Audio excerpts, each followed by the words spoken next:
Maithili express की शानदार प्रस्तुति।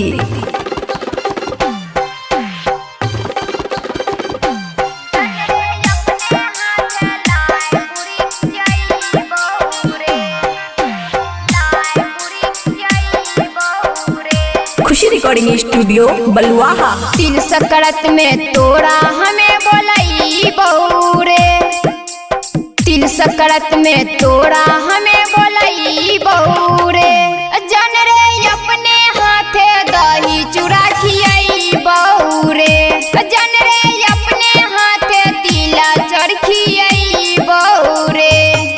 फिर सखी बहिना भाभी सबसे मिलई बहू रे, फिर सखी बहिना भाभी सबसे मिलई बहू रे।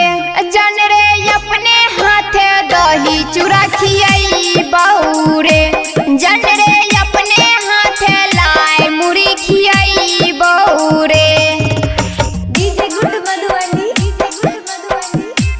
जन रे अपने हाथे लाई मुड़ी खियाई बहू रे। फिर मुढ़ी चूड़ा खियाब तोरा दही साथ मिठाई रे। मान यादर करबो तोरा पलंग पे बैठाए के। फिर मुढ़ी चूड़ा खियाब तोरा दही साथ मिठाई रे। मान यादर करबो तोरा पलंग पे बैठाए रे।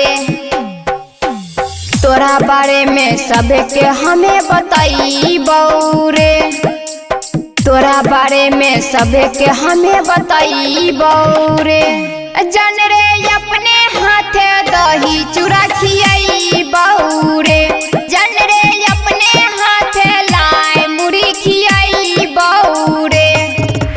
DJ good Madhubani, DJ good Madhubani. जन रे अपने हाथे लाई मुड़ी खियाई बहू रे।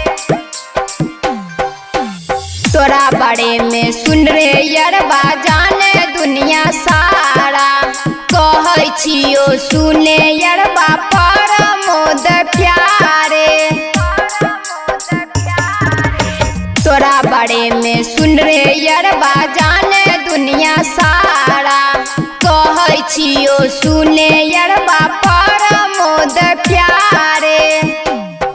फिर कह छो आरती तोरा नहीं भूलई बहू रे, फिर कह छो आरती तोरा नहीं भूलई बहू रे।